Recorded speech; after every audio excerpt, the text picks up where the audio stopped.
Hello, homies. That is homies. My name is just Jake, or Jacob, whatever you prefer to call me. Today's video is about psychosis and schizophrenia. I already made a video about it, but I figured I'd recover it because it's been coming back to me, even though I'm medicated, but in a different way. There's always some shit with psychosis and schizophrenia. It just doesn't. It doesn't stay the same.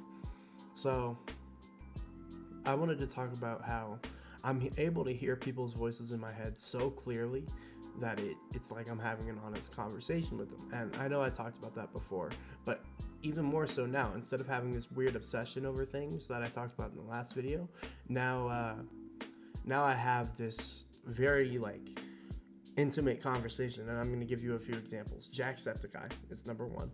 So he was sitting down on a podcast and he was talking to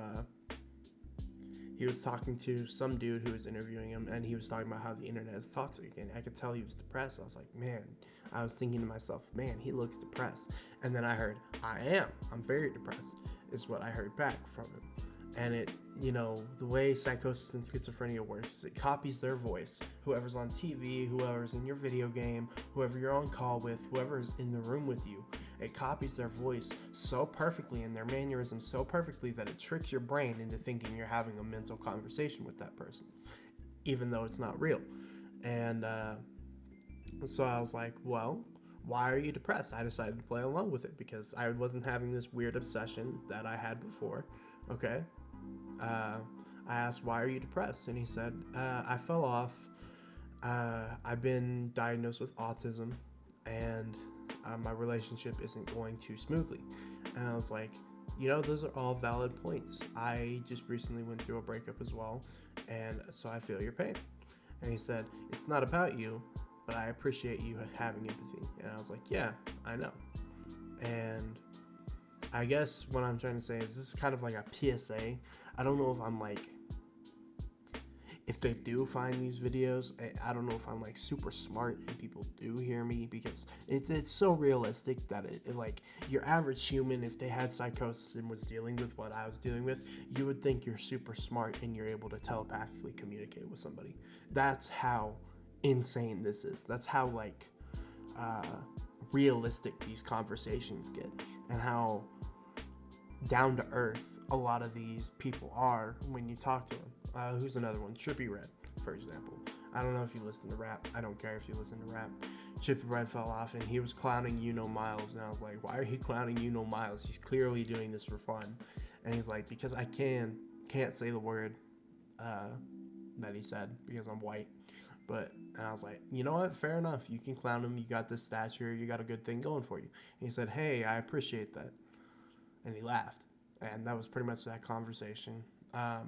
But more importantly, I wanted to get to, I was rewatching that video on schizophrenia and psychosis, and this is what made me realize it's not real. It's not 100% real. It's because I was talking to myself mentally, because I was watching my own video. And I was talking to myself mentally, and I was like, dude, how are you? And he's like, I'm good. How are you? And I'm like, I'm good. I'm chilling. And he was trying I'm using me in the third person, he, because this is me 7 months ago, was trying to decipher when I was super schizophrenic. I mean, I was under my medication, but I was still hearing voices in my head and had that over obsession. So he basically was trying to decipher if I was an enemy, or if I was myself, or if I was just some random dude watching the video. And I was like, nope, it's me. It's Jake. Hi. And he was like, there's no way it's me. I haven't heard myself in years. Talked to myself in years.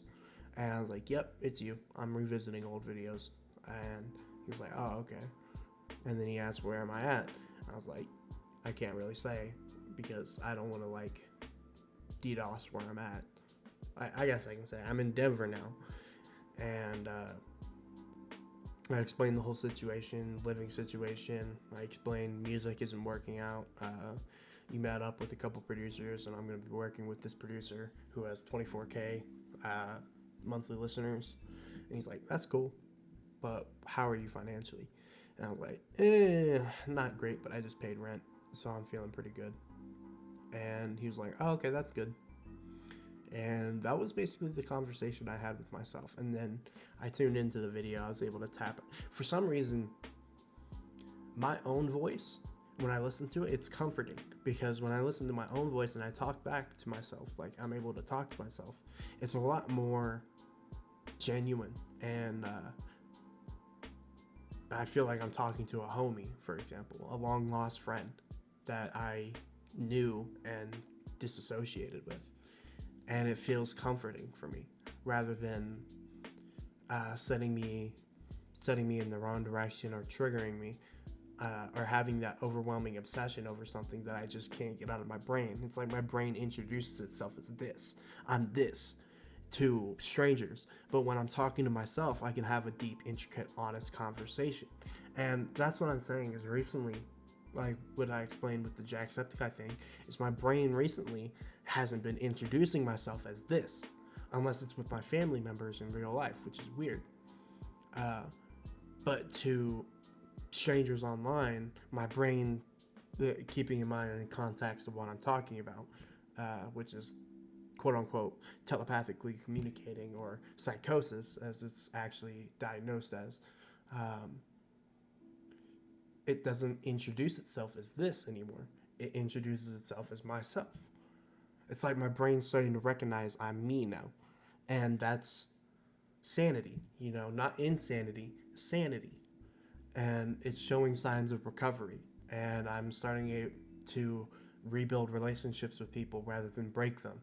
I'm starting to work, properly and actually feel good about myself and do the passions that I'm passionate about. I went months without doing anything because I just felt so out of tune with myself. And now I'm actually able to prioritize and focus on me and what I want to do. And that's a blessing. And I guess for anybody else with psychosis out there, the best thing I can tell you is get Abilify. The intramuscular injection, 400 milligram. It didn't cure me, but also there's this other pill that I'm taking right now. Let me grab my paper real quick. I don't have it right now. I don't know what I did with it. It's not in my little folder, actually.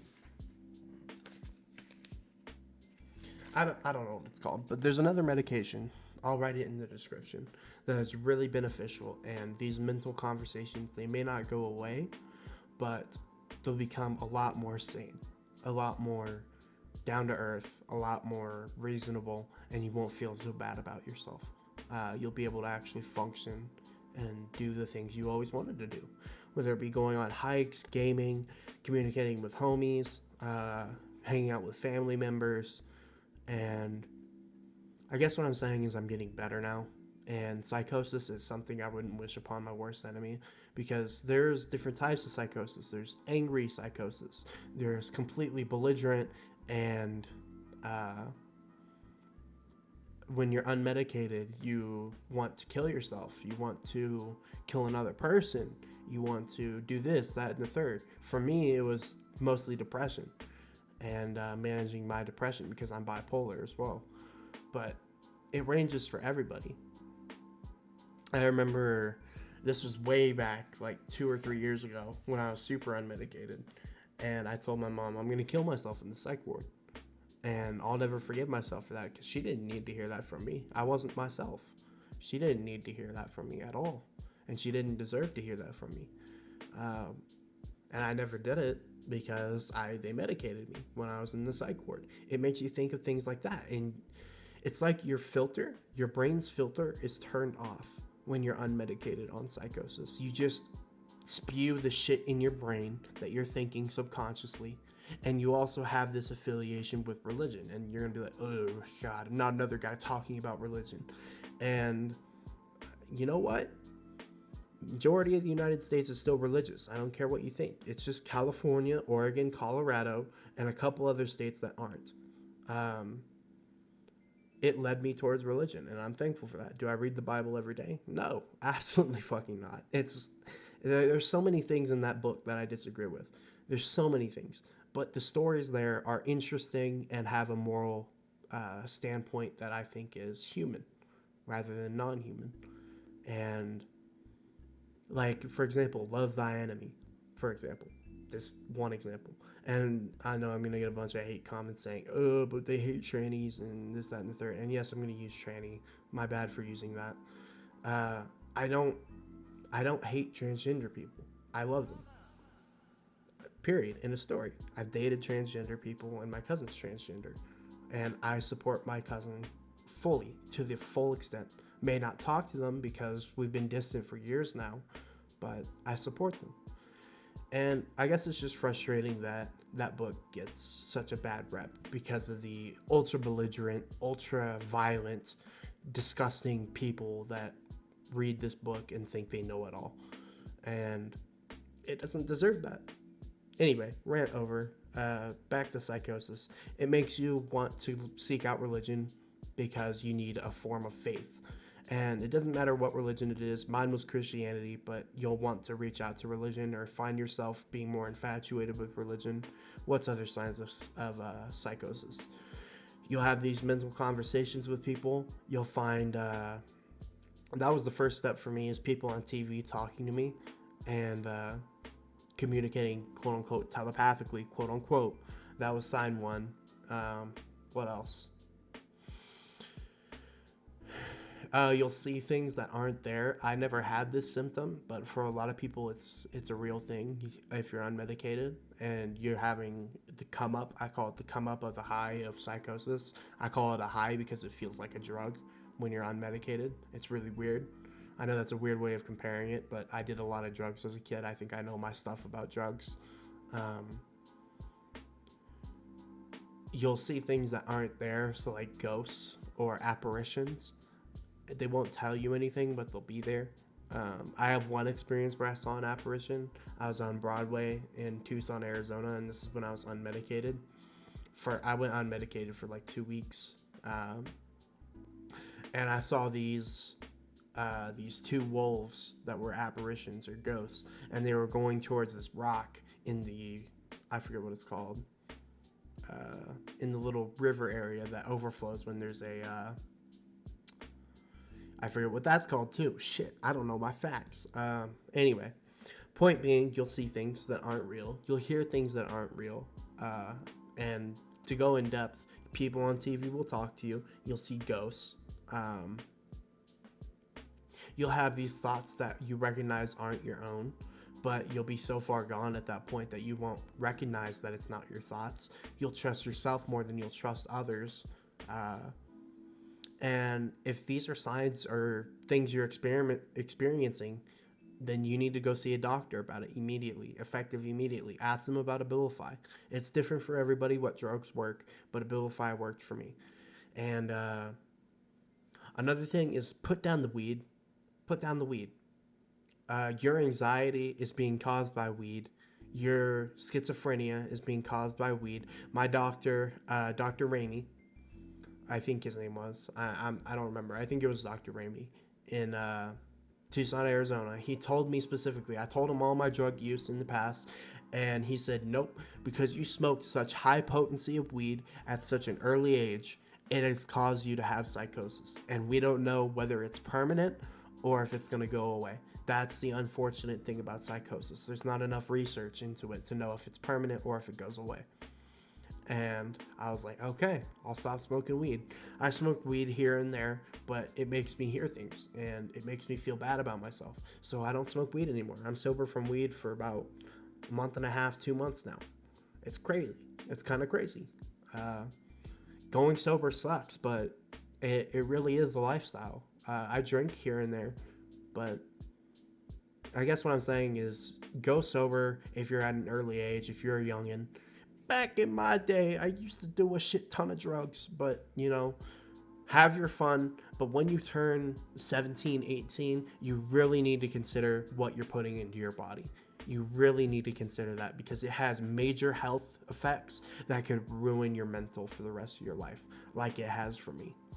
Anyway, thank you for watching. Have a great rest of your day, night, evening, afternoon, whatever time it is. Ho means that is ho means love yourself Love your neighbor, even if they're an asshole. Love them and treat them the same you would treat your family, you know, uh, and take care, okay? Bye.